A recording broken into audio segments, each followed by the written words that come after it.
Hello, everybody. Welcome to the Elseworlds Exchange. I'm Sal. And I'm Joel. Happy 100th episode of the Elseworlds Exchange. That's right. We are on episode 100, everybody. We just did a whole thing, like not 2 episodes ago, about how we've been doing this for 2 years. Sure did. And I knew we were going to do this. We were going to have this thing where we're like, oh, hey, and also we have 100 episodes. Anniversaries within anniversaries, man. So I figured what we talk about is is the concept of hitting numerical milestones and why we do it, if it's important, and why we think it's important. That kind of thing. Yeah. Like, we've hit 100 episodes. It doesn't feel like 100 episodes. It doesn't feel like a particularly special, incredible episode. It just feels like a good, we got to do another show. Here we go. Like, that's why I chose just a topic where it's like, hey, let's talk about that whole philosophy itself.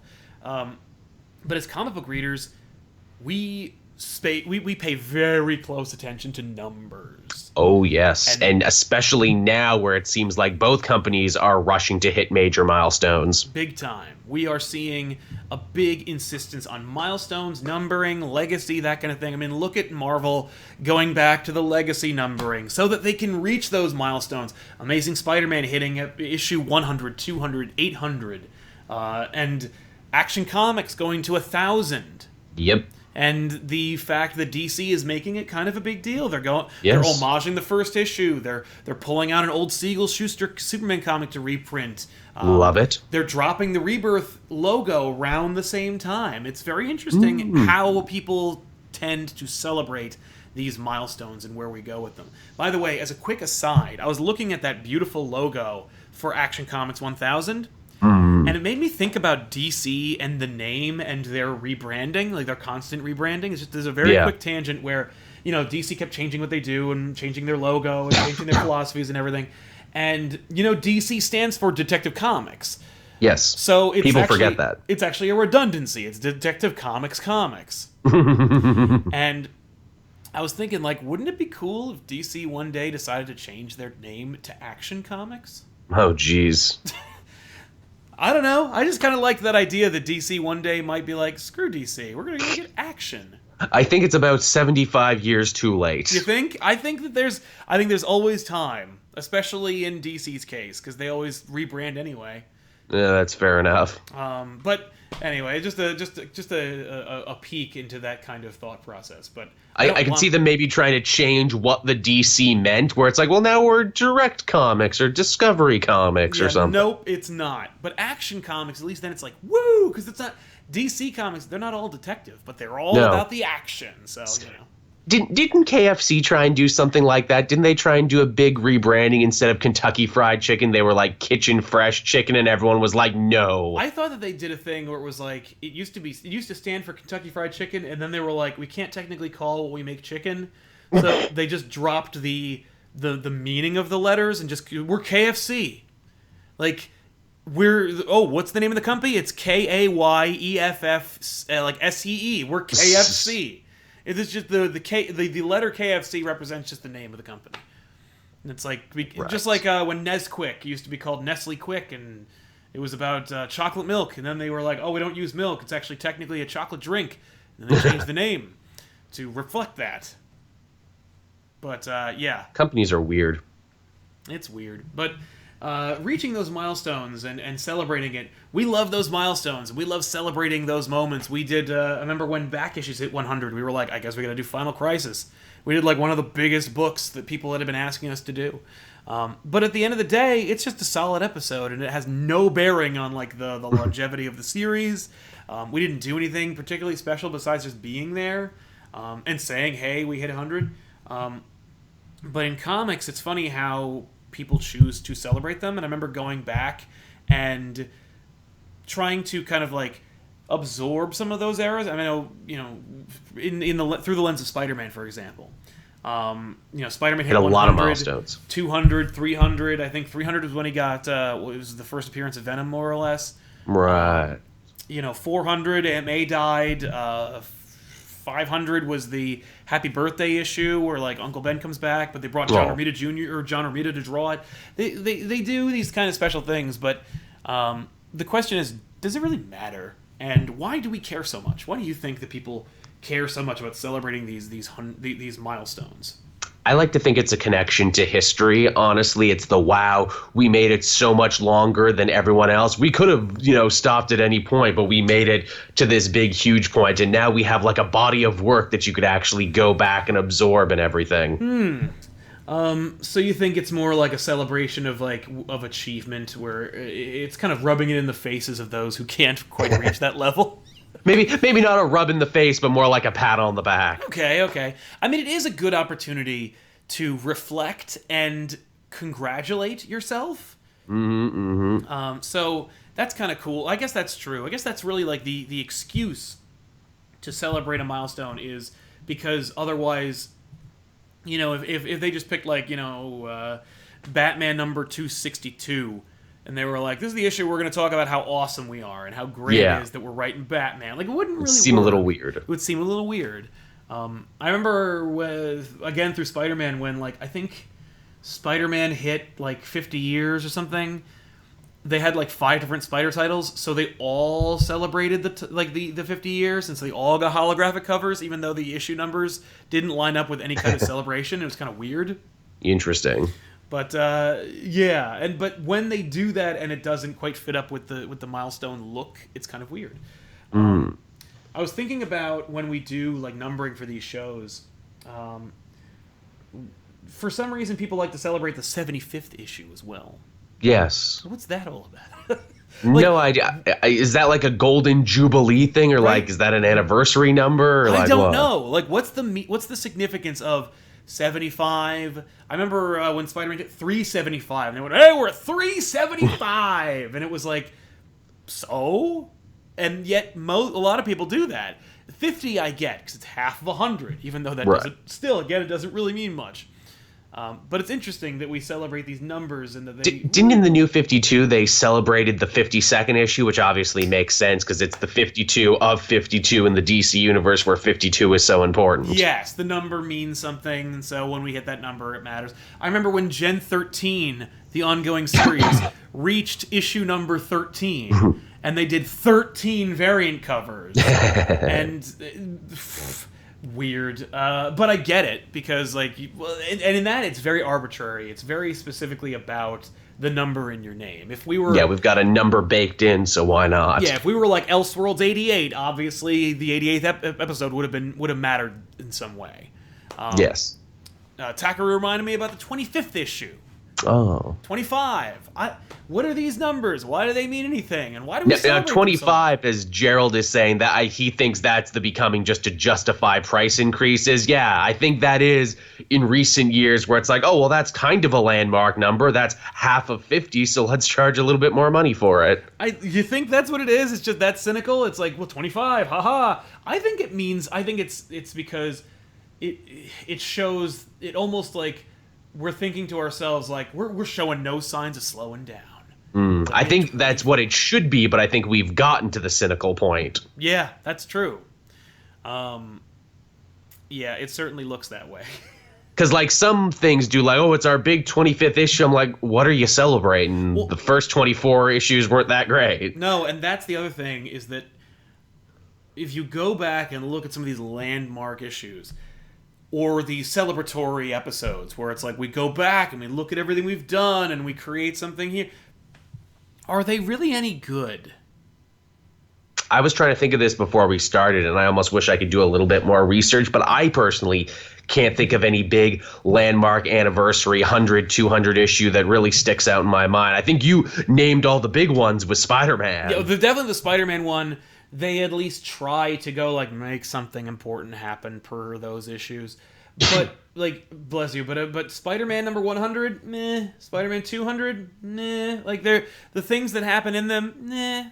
And really, when you try to force some measure of importance onto it, you go, well, we reached this arbitrary number, and nothing really was leading towards that at this point, so I guess we'll just have to make it mean something, so make it matter.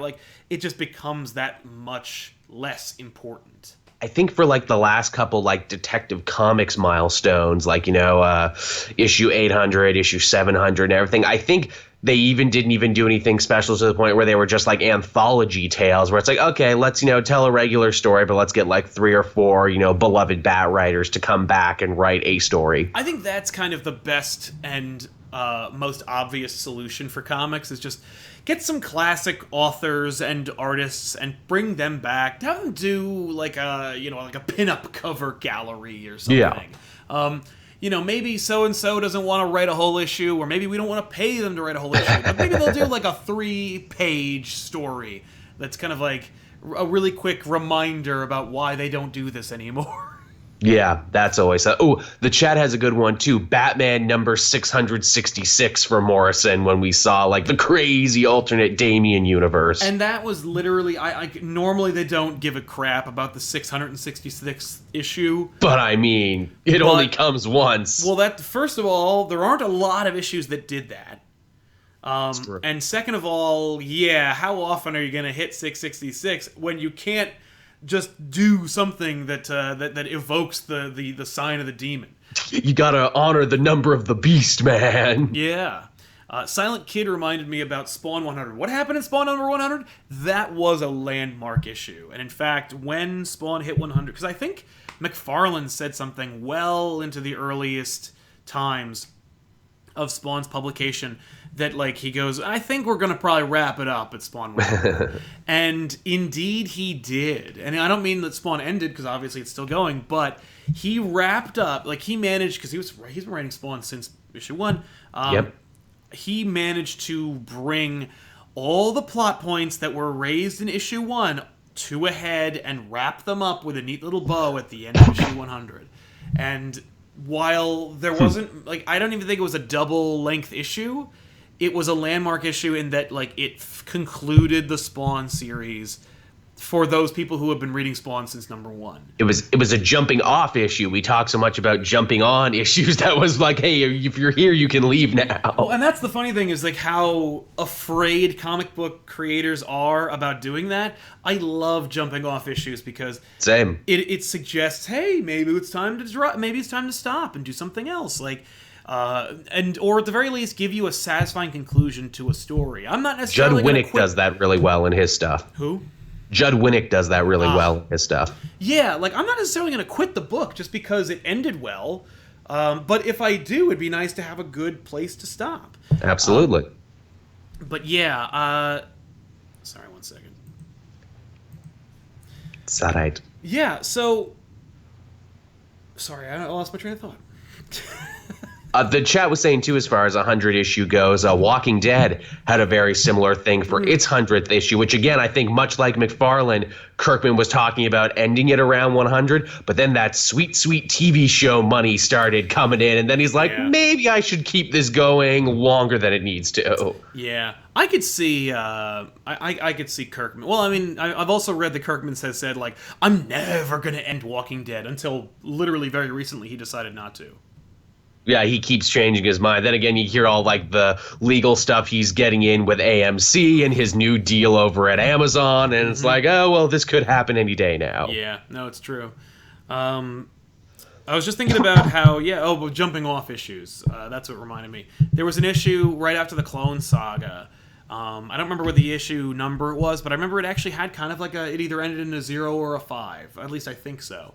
Right. And it involved Spider-Man kind of like going back to Aunt May's house and kind of like reflecting on his life with Mary Jane. But by the way, no bullshit like flashbacks, no like old art that they revisited. All they did was just go like, you know what? We've gone through a lot of crap, but let's just celebrate being alive. And so it's the Rocky Balboa moment. Yeah. So he and Mary Jane swing across the city, and then like end up at a bridge or a building, I don't remember, and then they just like embrace each other. And, like, that's, like, it's just a beautiful crescendo, and it's a great place to quit Spider-Man, especially after all that crap. But then, of course, it ends with, like, some reference to Jack-O-Lantern, and you're like, God damn it. Like, there are a couple of things that remind you that, like, it's never gonna stop. And I kind of like that idea, the idea of that. Like, I remember...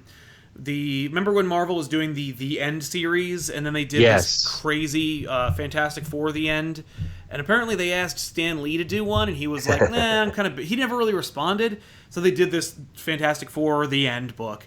And then Stan goes, here you go, I finished my The End book for Fantastic Four. And they went, what?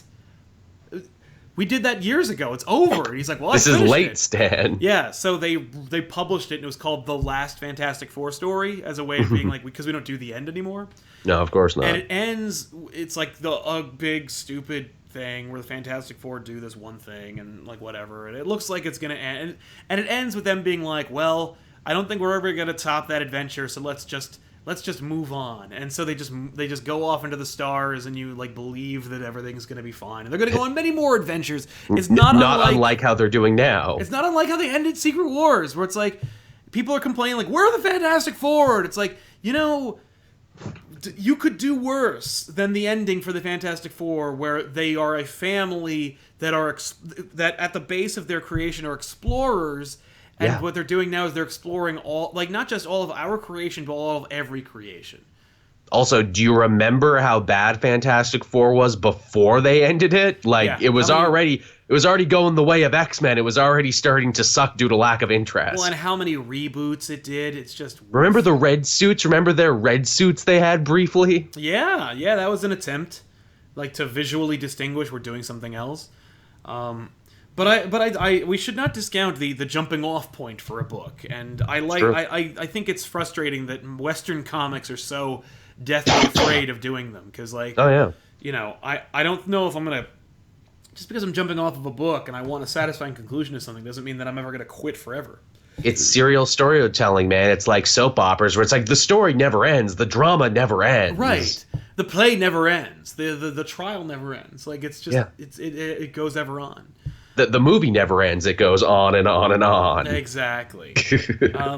But yeah, so I guess with respect to our celebration of milestones, I think it's an inherent human condition where like we need these simply, you see patterns even when there aren't any, and you see like conspiracy theories so popular because like the human brain has no choice but to create patterns and strings and references and connections where there aren't any.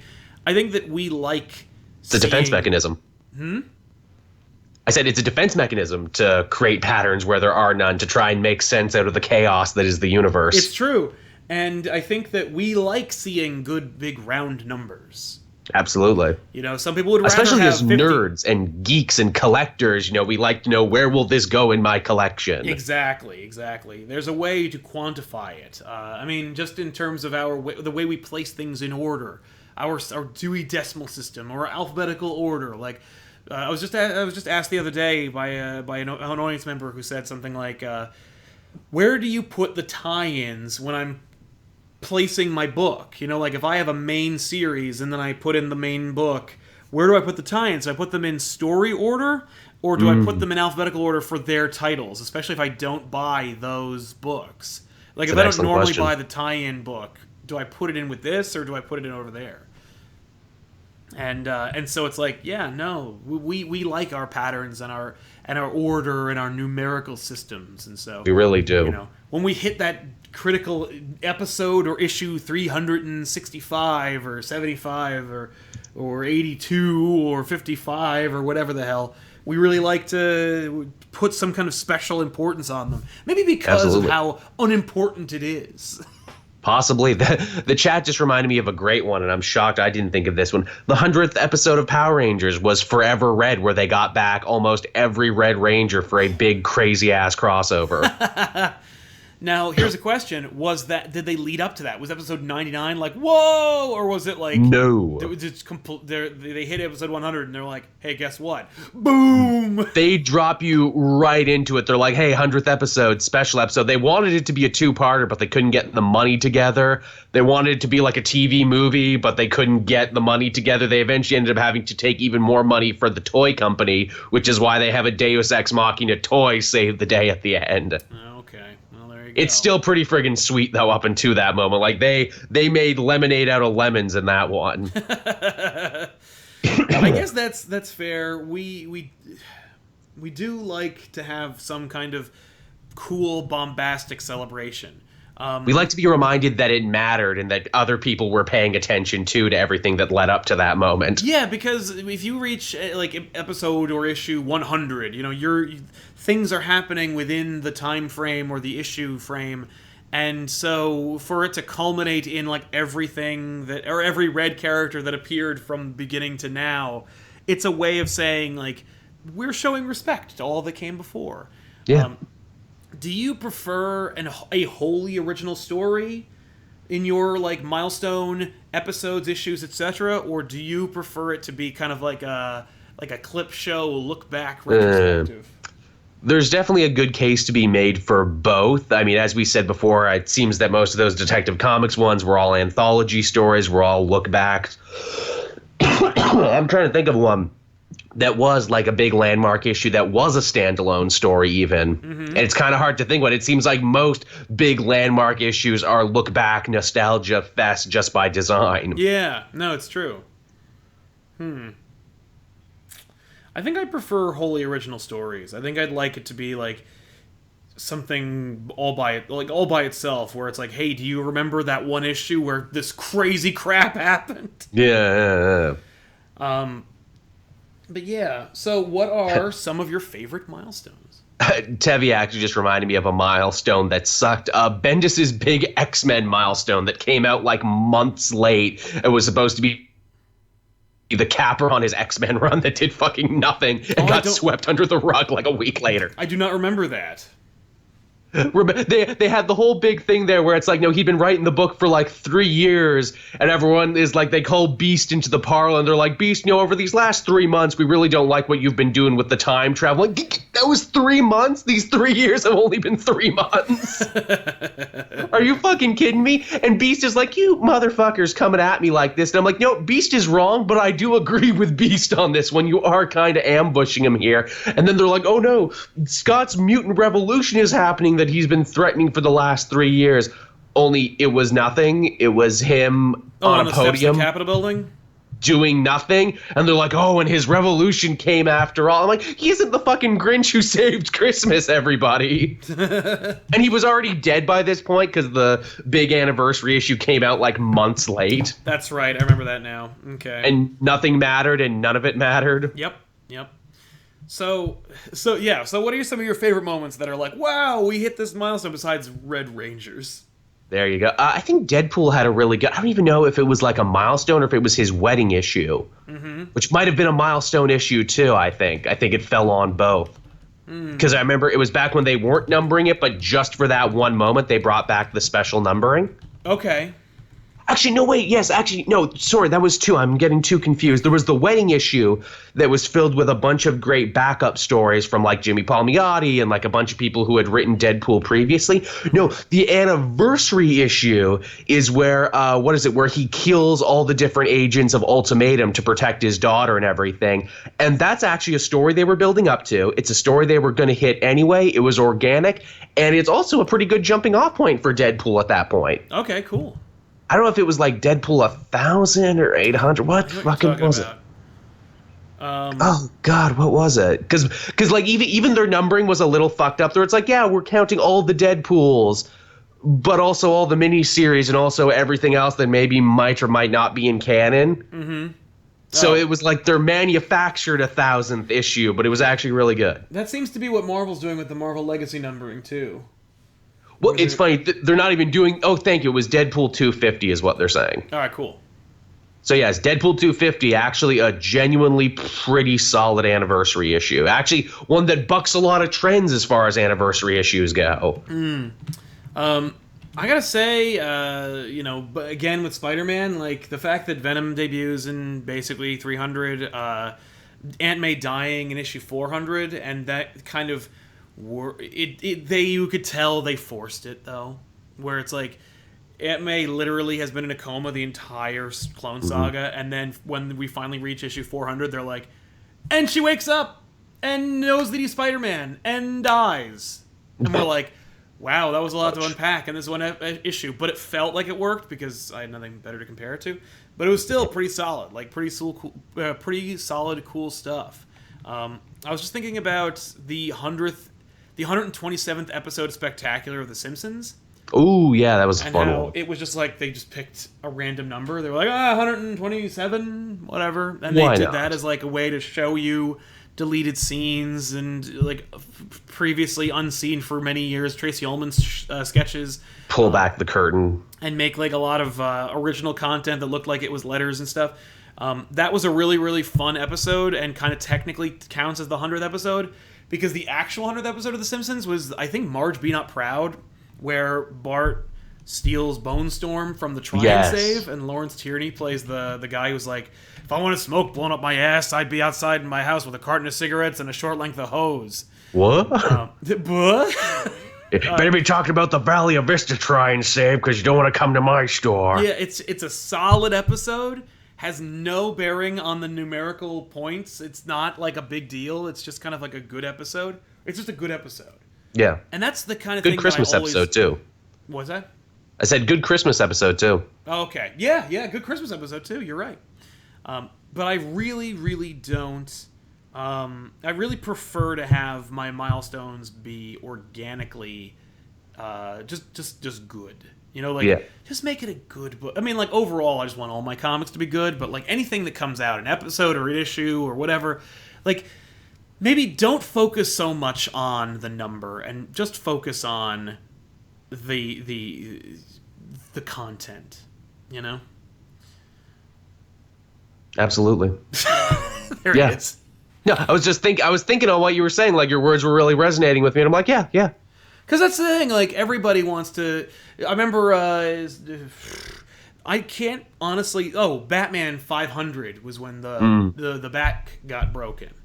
That worked. Right. I think that was... They were leading up to that, and I think they kind of knew it. I almost want to say that Batman Nightfall was kind of engineered because they knew they were getting a 500 issue, and they were like... We better do something special for 500. Big. I know. We'll get rid of Batman. Why not? In Superman 75, we killed him. What was the big Spider-Man lead up before we hit Superior? That was a big milestone issue, wasn't it? That was 700? Yes, I think so. Yeah, I think it was 700 where we killed Superman, or we killed Spider-Man, kind of.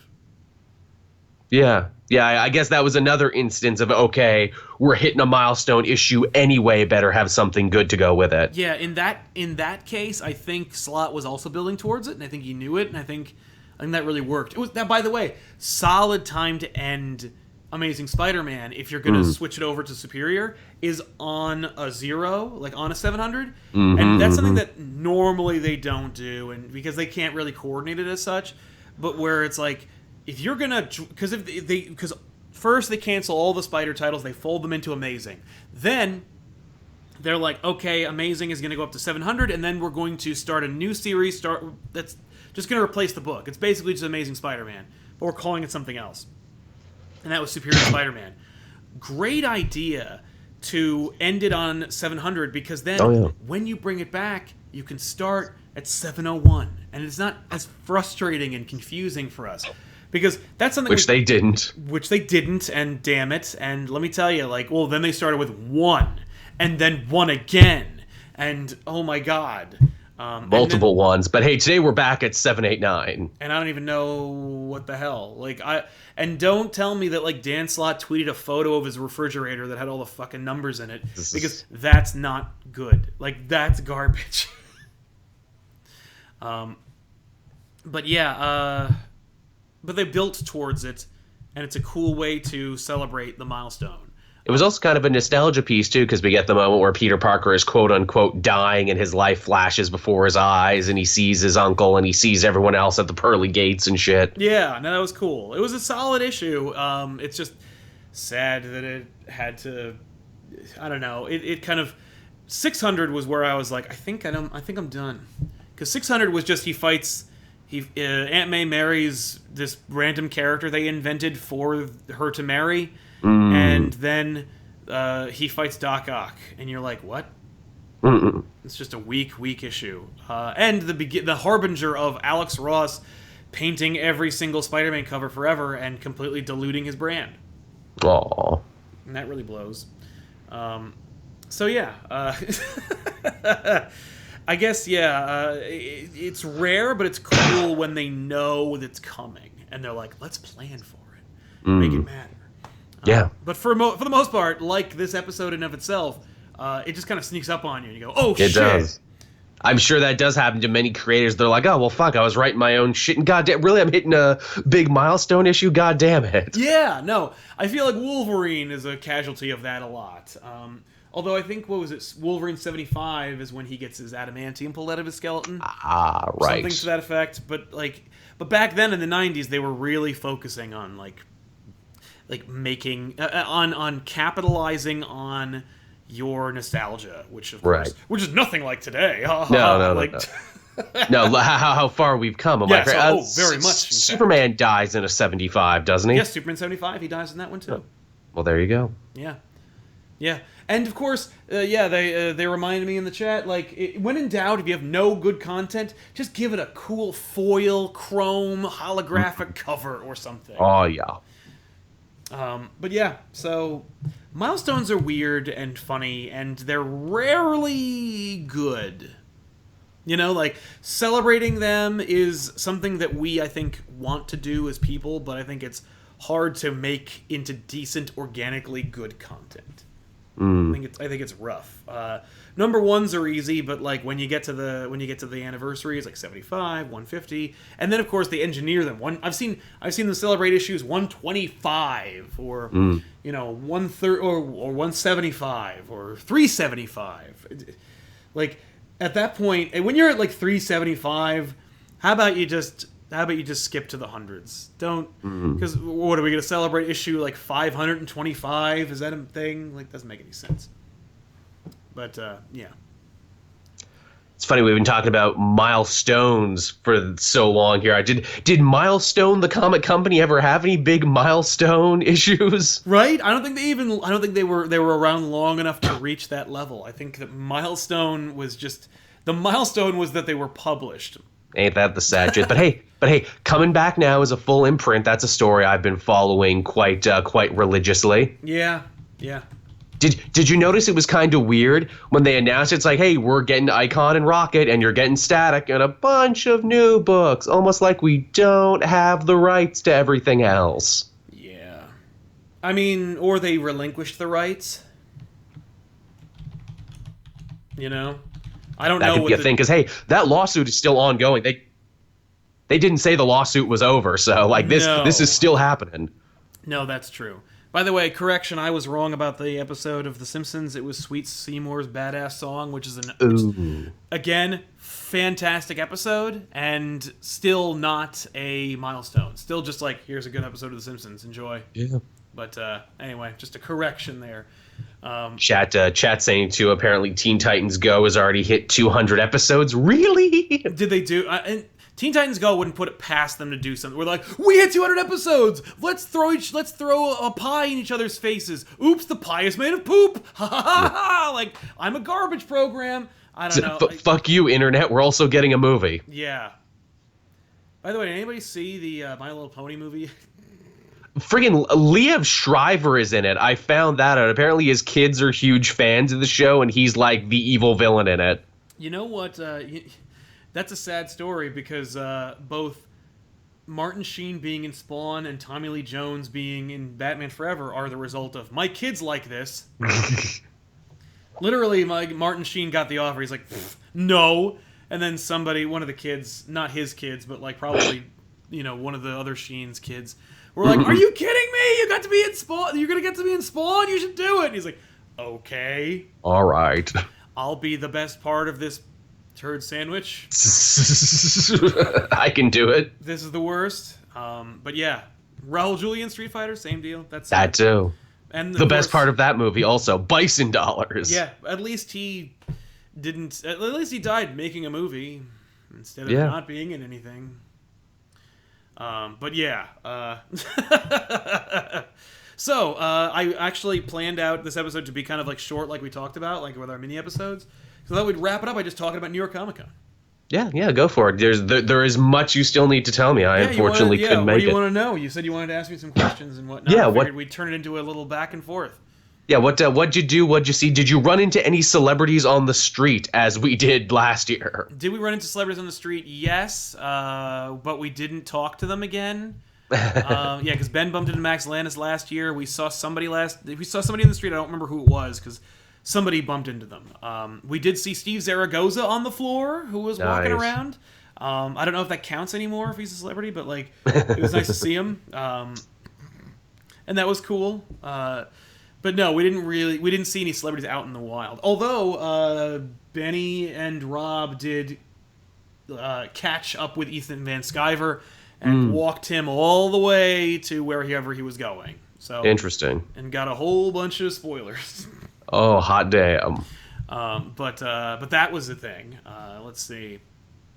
And I got to meet Mark Hamill, which was kind of cool, but not not in the wild. But you got to see him. That's cool. I still have a Killing Joke poster, and even though that movie sucked, I would have liked him to sign it. Yeah, I would have him sign it just in out of respect for what I would have wanted him to have done. Exactly. That's pretty fair. Yeah.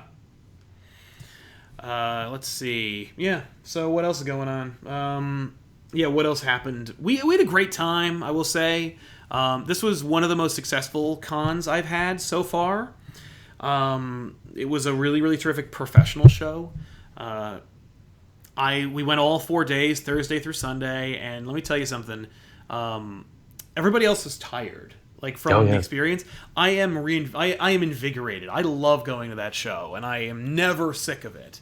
And I can literally go. I can drive an hour, get into the city, walk from 9 a.m. all the way to 8 p.m. and have a freaking blast doing it. And then get 6 hours of sleep and do it again. It's freaking amazing. I love that show and I love doing this. And let me tell you, I used to do the New York Comic Con from 2006 up till now, and every time that I've done it, I've loved it. And having gone as a civilian and then as a professional, it's only getting better and better. Yeah, it seemed really freaking cool. Just all the pictures. Did you see the guy who was dressed up as the convention center? Yes, I did.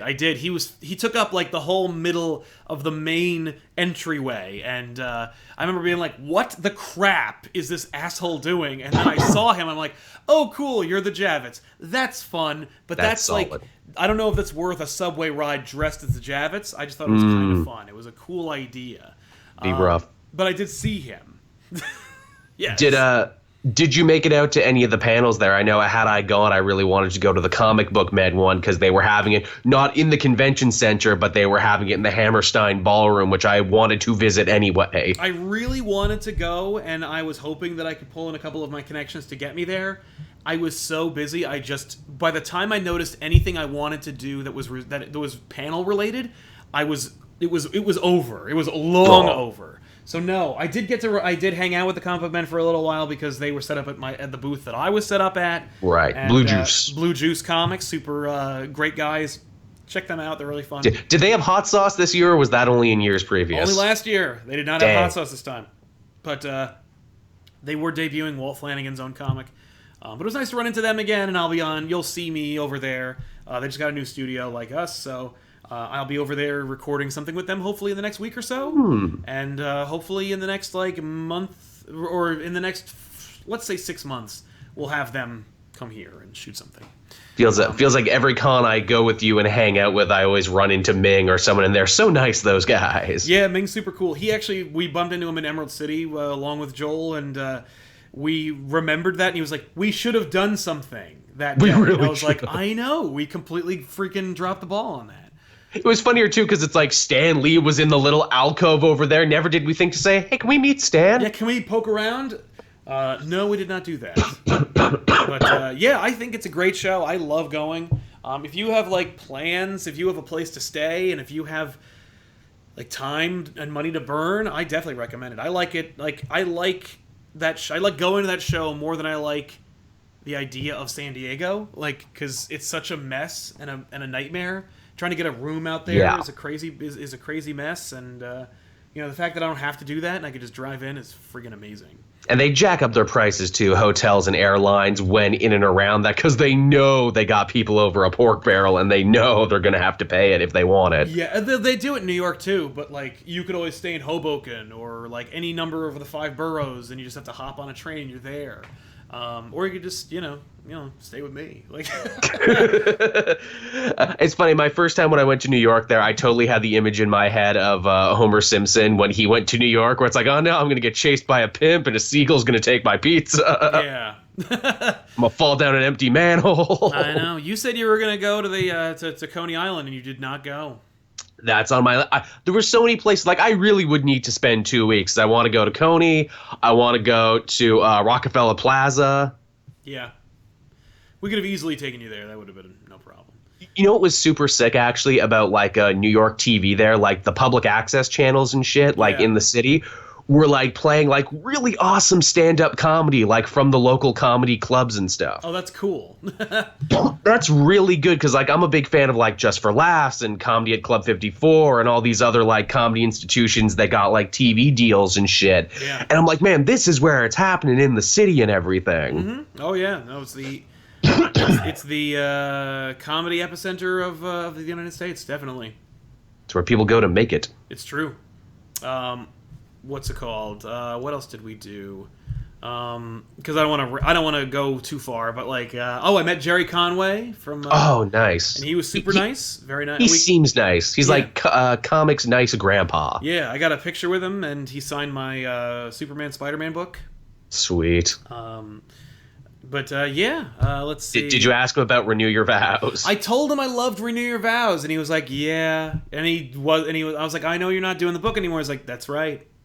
Yeah. And it seemed to suggest that he wasn't, like, that maybe he didn't choose to leave, or maybe that he didn't like writing it. I don't know, but in one case or another, he seemed kind of like, yeah, too bad about that book. And I don't know. That's a heartbreaker. I think Jody Howe is going to do a nice job of the book, though.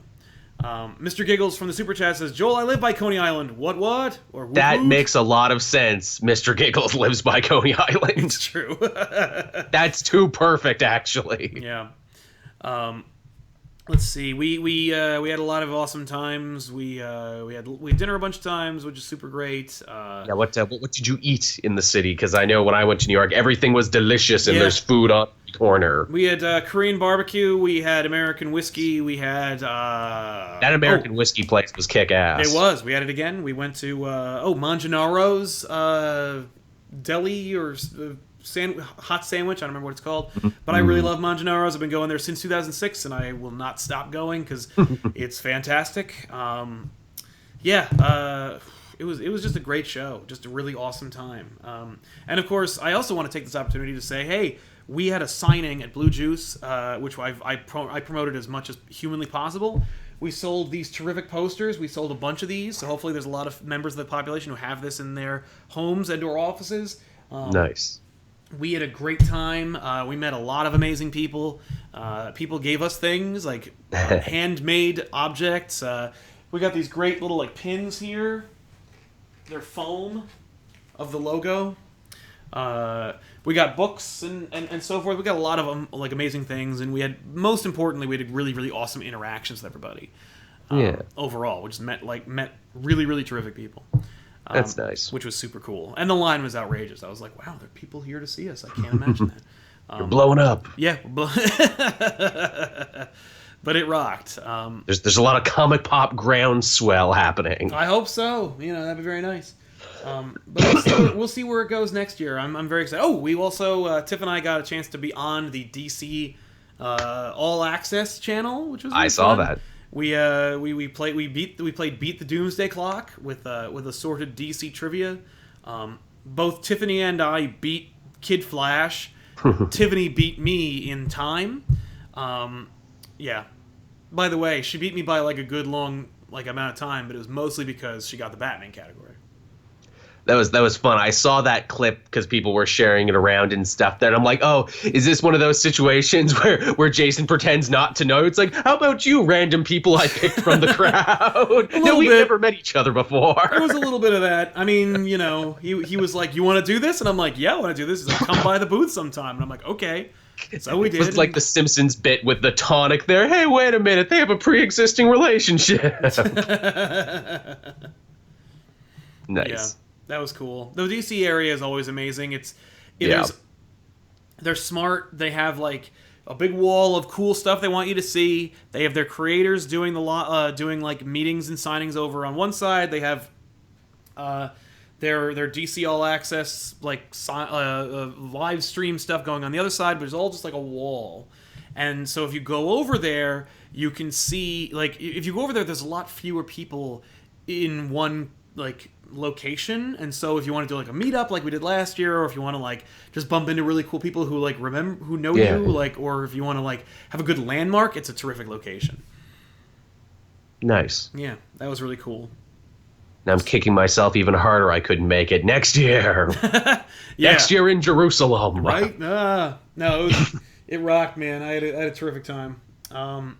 And we also worked out a nice little sponsorship. If you watch this episode of Off the Rack, we met up with a great box group who make things themselves. And Tell me more. Yeah, and I really like them. Let me pull them up. They basically produce their own stuff. They have like an amazing Nickelodeon blind box where it's just stuff they made. Like they have a custom like vinyl Reptar. They make the doll that Angelica has. I don't remember what the hell she was called, but like the not Malibu Stacy, but yes, exactly. But yeah, that was under the World's Finest Collection. These guys friggin' Culture Fly. If you go to Culture Fly, these guys are great. Bookmarking them. Yeah, they do some awesome stuff, and they make everything. That's the best part, is that they actually make the stuff that's pretty unique. It's in the box. It's not just like they subcontract from some other person. That's really cool, because we live in a day and age where it feels like a new box company starts like every week, and like in a month some of them don't make it. These guys seem like they're gonna make it. I hope so, man. Alex, no, yeah, thank you. It's Cynthia. That's the one. But yeah, they're super cool, and maybe if we sell enough boxes and we show that the audience likes it, we can have a ComicPOP box. Oh shit, the ComicPOP box. And that'd be a dream come true, because what would be in the ComicPOP box? A vinyl figure of all of us on the couch. I actually want to throw that out to you guys. I want to know what would be in a ComicPOP blind box, or at least just one special box. We wouldn't be able to do it every month, but like maybe just one box, one time.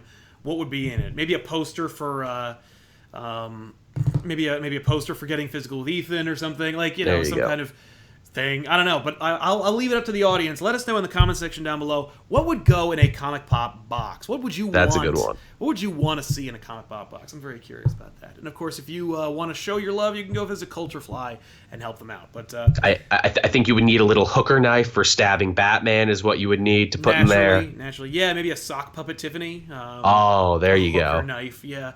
We'll call it an unboxing knife, but you'll know what it is. You'll all know. Something Jizzler related. Oh. No. We still haven't even made that we haven't even made that shirt, and it's easy enough to make. But yeah, hey, thanks a lot for hanging out with us in this episode of the Elseworlds Exchange. Next time, Joel's a great list of stuff that we got from our last episode that we could definitely talk about for an hour, and I'm really excited to jump into them. So thank you guys for hanging out with us, of course. What's happening over on Cape Joel that everybody can be excited to check out? Well, if you head on over there, I uploaded the newest episode of the Comic Multiverse. Me and Matt, that show, we've gone video, which is kind of a milestone in and of itself. My phone is ringing, but don't listen to it. It's just telemarketers. They always call around this time. No, I don't want my ducts cleaned. I live in a condo. I don't even have ducts. It's not up to me. I do like having my ducts cleaned, by the way. We got a call once, and I was like, you know what, I kind of do. And they did, and it was amazing. It's a crazy scam here in Canada, actually, because it's always some bullpen in another country talking about it like it's a real thing, and they pop up so quick, the CRT or whatever can't actually crack down on them. Boo. Yeah, it's a real problem. But yes, they shut the fuck up. They heard us. Good. But yeah, if you head on over to my channel, Comic Multiverse, we've gone video now. People are really starting to enjoy that. We talk a bunch of the hot news from New York Comic Con that I couldn't attend and didn't feel jealous at all about. Oh, good. I'm glad.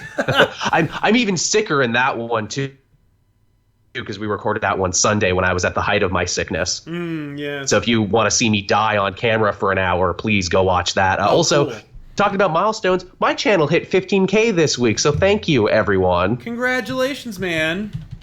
Feels really good, and I definitely owe it to doing shows like these to help get my message out there, get my brand out, for which I am ever grateful for Sal for this collaboration. And I'm thankful for all the ComicPOP fans who crossed on over and became Cape Joel fans too. Yeah, totally. I like that. You give me life, you heal me. Well, congratulations, man. Here's to another 15,000 more. Thank you. And here's to another 100 for this show, too. Yeah, right? Here's to another 100 episodes of the Elseworlds Exchange. Where will we be in another 100 episodes? Will we have flying cars? No. Will we have lace-up Nikes?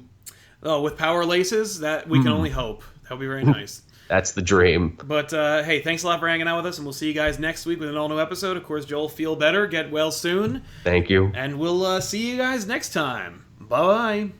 Bye-bye.